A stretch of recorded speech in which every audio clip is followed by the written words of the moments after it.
अपने पसंदीदा शो के फुल एपिसोड देखने के लिए अभी डाउनलोड करें दंगल प्ले ऐप।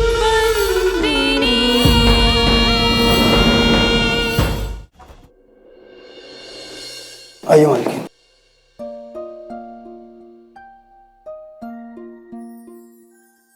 मालकिन ये रहे हीरे, तीनों में 40-40 है।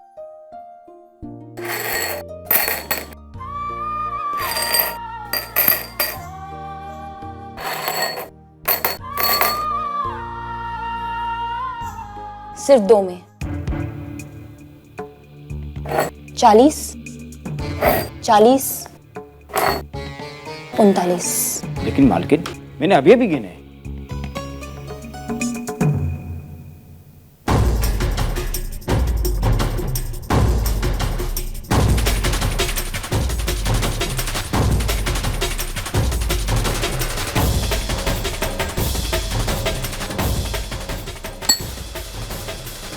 ये नकली है।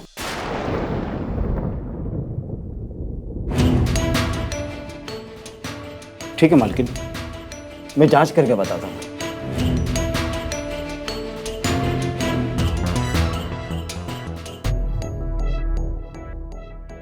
हाँ मालकिन, ये नकली है।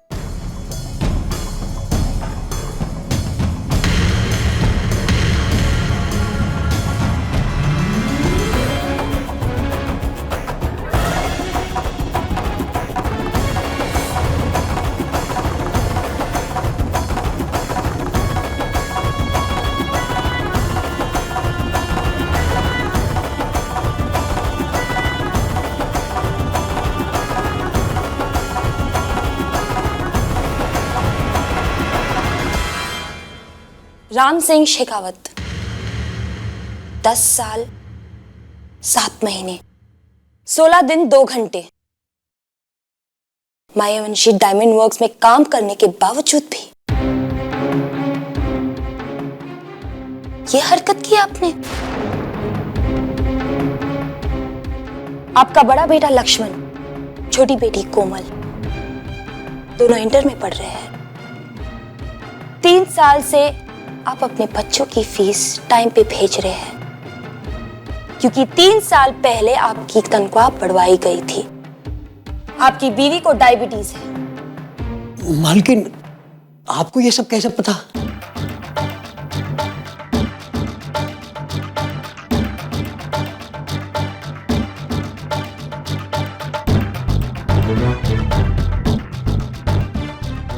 बिरवा मायावंशी धर्मपुर की हर उस चीज पर नजर रखती है जो उसके लिए काम करती है, चाहे वो मशीन हो या इंसान।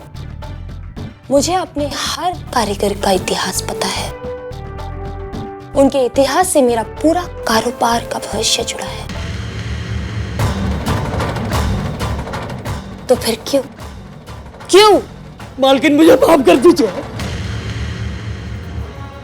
मालकिन, मेरे बच्चों की पढ़ाई, मेरी पत्नी की बीमारी, रोज बच्चों की एक नई मांग, मुझे माफ कर दीजिए।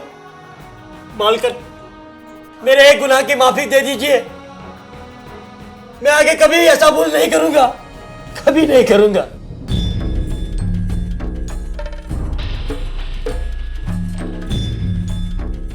डरिए मत, आपके दोनों बच्चों की इंटर की पढ़ाई का खर्चा हम देंगे।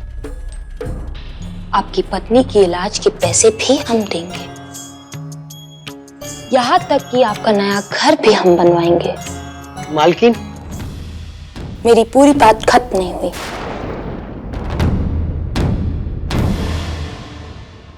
चोरी करना भूल नहीं, गुनाह होता है। भूल की माफी होती है और गुनाह की सजा। और आपकी यही सजा है कि कल सूरज उगने से पहले पहले आप धर्मपुर छोड़ के चले जाएंगे। तेरी सजा ये है नथु कि सूरज उगने से पहले पहले तू धर्मपुर छोड़कर चला जाएगा। आपका पूरा परिवार यही रहेगा धर्मपुर में, पर आप धर्मपुर को कभी पलटकर नहीं देखोगे। तेरा परिवार यहीं रहेगा धर्मपुर में, लेकिन तू धर्मपुर लौटकर कभी नहीं आएगा। मेरी सबसे बड़ी कमजोरी है मेरा काम, और मुझे पता है आपकी सबसे बड़ी कमजोरी है आपका परिवार। इसलिए आप अपने परिवार से दूर रहेंगे, ताकि आज के बाद मेरा कोई भी कारीगर ऐसा गुनाह करने की हिम्मत ना करे।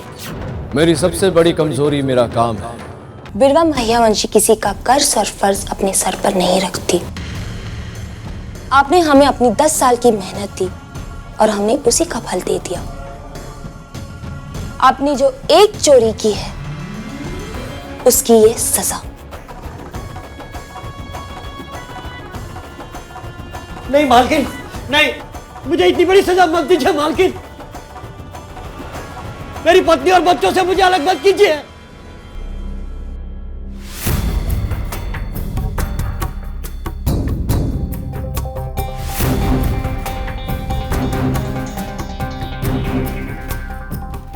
कहाँ थी? दीदी वो ऑफिस में। मैम, सॉरी मैम, मैं घर गई थी। क्यों? आज छुट्टी है? नहीं नहीं, वो नाना जी की तबीयत खराब हो गई थी, इसीलिए थोड़ी देर के लिए घर गई थी। पर मैं आपके हीरे लाई हूँ जो आपने तराशने के लिए दिए थे।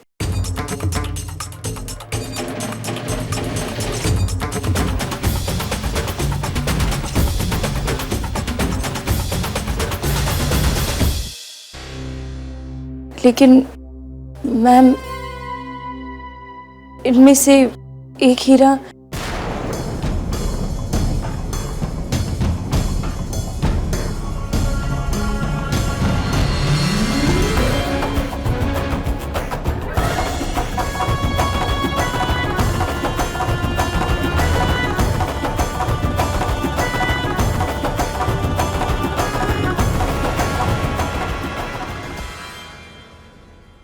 वो मैम वहां पे थोड़ा खरोच आ गया था। थोड़ा सा खरोच नहीं, हीरा टूट गया है। मैम, मैंने बहुत कोशिश की थी, पर आप जैसा हुनर तो। तुम्हारा काम था इस हीरे को तराशना, ना कि उसे तोड़ना। तुम्हें इसकी भरपाई करनी होगी।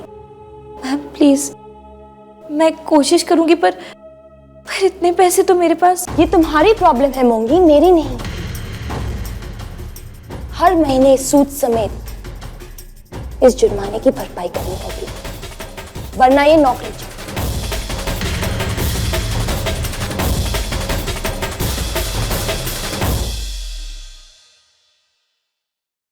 चंपाकली, चंपा, सारी तैयारियां हो गई है ना? देखो, बिरवा के पसंद की सारी चीजें बननी चाहिए। जाकर देख दाल ढोकली बनी या नहीं। ए चंपाकली, पहले यहाँ पे आके दाल पे तड़का मार, बाद में वहाँ का काम करना। और क्यों री, एक बात तो बता, बिरवा तो अभी आई भी नहीं और तू बिरहा की रात सुबह से उछल कूद कर रही है। अरे बिरवा के अलावा और भी बहुत सारे काम है यहाँ पर। और वैसे भी बिरवा वहाँ पे रहती है, उस पार। यहाँ पे आ, काम कर। खेमी, बिरवा हम दोनों की ननन है। बातचीत नहीं होती तो क्या है? हाँ, रिश्ता तो है ना। अरे जब बातचीत ही नहीं तो रिश्ता कैसा? हाँ पता है, बिरवा अब धर्मपुर की धर्म अधिकारी बन गई है, महियावंशी वंश की उत्तराधिकारी बन गई है। पैसे कमा के आएगी जब, तो मैं भी करूँगी खाना पूर्ति रिश्ते की। पर फिलहाल तू यहाँ पे आ खाना बनाने। और वैसे भी तुम्हारे पास ये है ना लक्ष्मी, उससे करवा लो काम। बेनबा बेनबा बेनबा बेनबा। अरे क्या हुआ?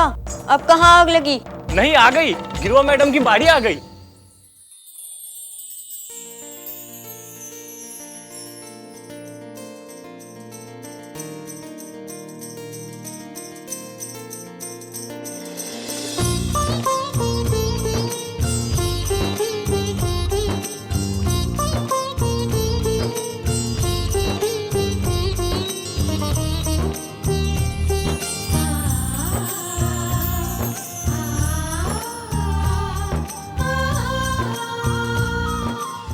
तो मुझे खाना बनाना सिखाओ और मैं तुम्हें पढ़ना सिखाऊंगी। मंजूर?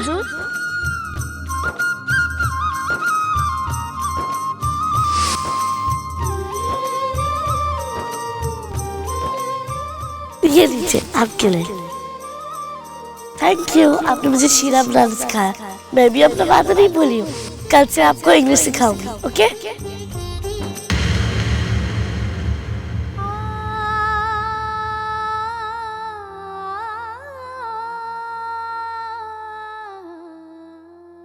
हाय बिरवा, कैसी हो?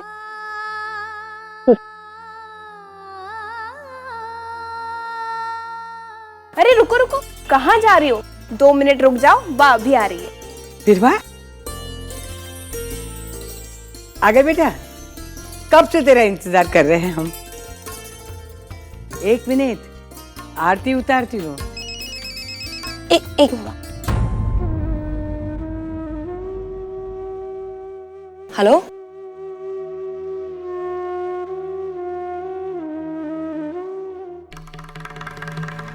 क्या बोल रहे हो? ऐसे कैसे हो सकता है? मैंने वो कंसाइनमेंट खुद टाइम पर भिजवाई थी ताकि वो कंसाइनमेंट जल्द से जल्द पहुंच जाए।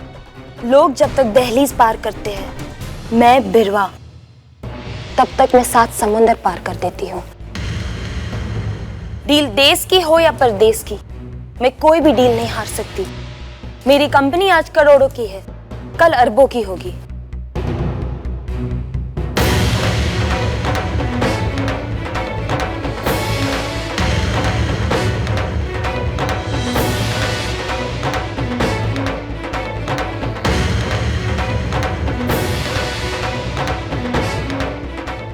मेरा एक ही लक्ष्य है, दुनिया के नक्शे में हमारी डायमंड कंपनीज का नाम सबसे ऊपर हो।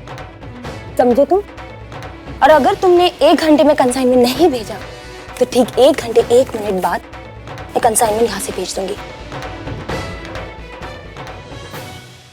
हाँ, मैंने अपने इतने सालों का समर्पण बिरवा के भविष्य के लिए किया था। सोचा था मेरी बेटी सबसे ऊंचाई तक पहुंचेगी, एक वट वृक्ष बनेगी। पर क्या वृक्ष बनते बनते अपनी जड़ें छोड़ दी बिरवा ने। चंपाकली, ये कुछ साड़ियाँ जो धोबन देकर गई है। ये तो बेनबा की साड़ियाँ हैं, लाओ मैं रख देती हूँ। अब कहाँ हो? मैं आ गया हूँ। माँ, कृष्णा।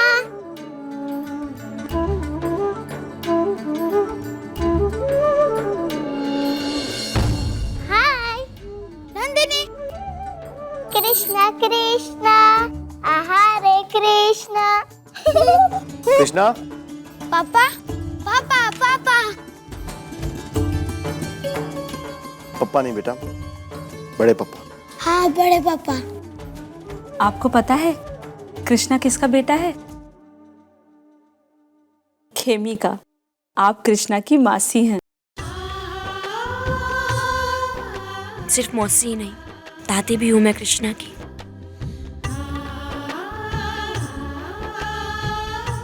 कृष्णा,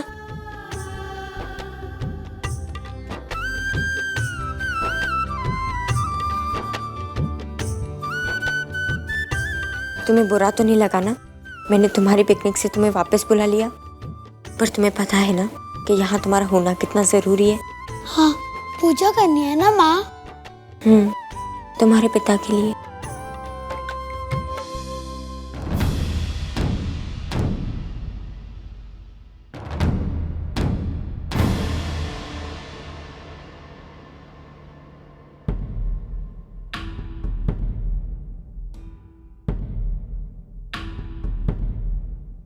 चंपाकली, इसे अंदर ले जाओ। जी, मैं अभी आई।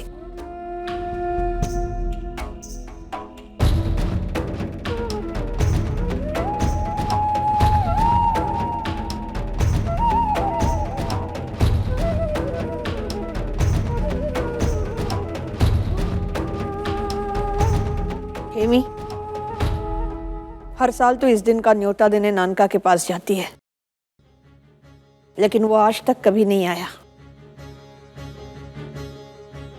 उसने धर्मपुर की गद्दी त्याग दी, ये गृहस्थी त्याग दी, तो उसके साथ साथ सबसे बड़ा धर्म भी त्याग दिया। हर साल तू अकेली जाती है मंदिर में, कोई नहीं आता तेरे साथ। इस साल भी कुछ नहीं बदलेगा खेमी। पर एक चीज बदलने वाली बड़ी बेनबा, इस बार उसके पिता की पुण्यतिथि की पूजा कृष्णा करेगा और भगवान करे ससुर जी भी इस बार पूजा में आए। अगर मालिक पूजा में आए तो बहुत अच्छा होगा, लेकिन कैसे? कुछ ना कुछ करना ही होगा जिससे मालिक पूजा में पहुंचे। चंपाकली, ये चिट्ठी मालिक के कमरे में रखकर आओ। अगर वो ये चिट्ठी पढ़े तो शायद वो आज मंदिर में आए।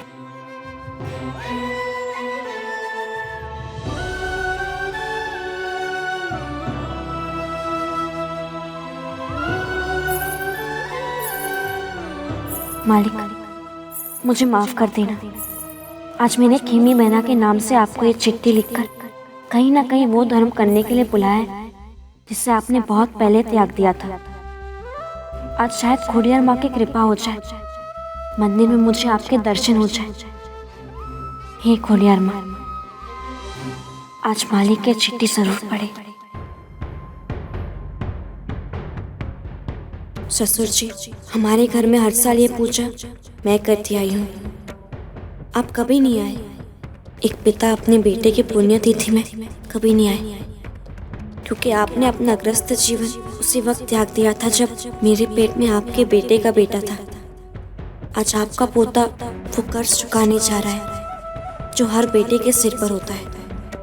वो फर्ज, वो अधिकार कि वो अपने पिता के अंतिम संस्कार और पुण्यतिथि करे।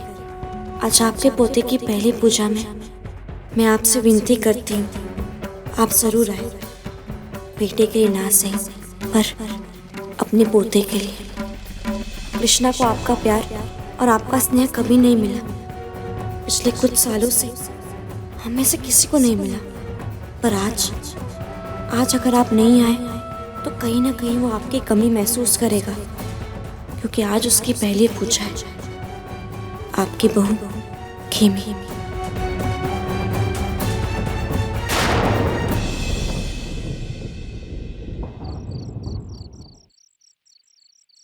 चंपाकली, मुझे मालिक को देखना ही होगा। और वो चिट्ठी, आपको तो पता है ना, बड़ी बेनबा का हुक्म था, टाल नहीं सकते थे। अगर आज मैं घर रह जाती और संजोग से अगर मालिक घर आ जाते तो मैं उन्हें देख लेती, पर कि मालिक ने तो परिवार को छोड़ ही दिया है। संजोग ही होता जो मालिक आते हैं। हर साल उन्हें चिट्ठियाँ लिखी जाती हैं और उनके कमरे में रखी भी जाती हैं, और मालिक आते भी हैं, लेकिन किसी को नहीं पता वो उन चिट्ठियों को पढ़ते भी हैं या नहीं। अब चलिए, देर हो रही है।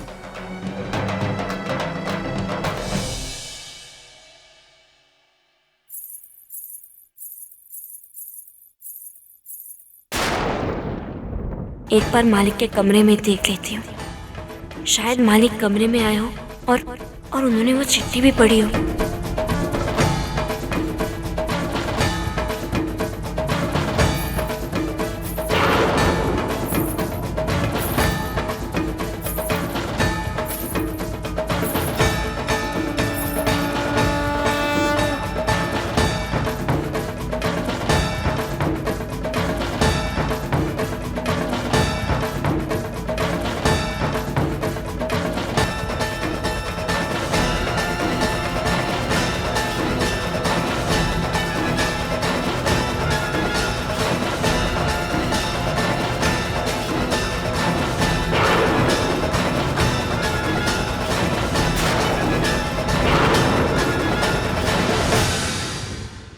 मालकिन, आप यहाँ?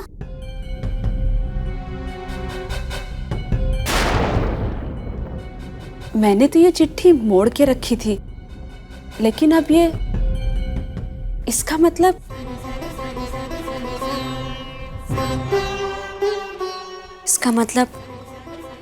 शायद मालिक यहाँ आए थे और शायद उन्होंने मेरी चिट्ठी भी पढ़ी, और अगर उन्होंने ये चिट्ठी पढ़ी हो तो शायद वो मंदिर भी है।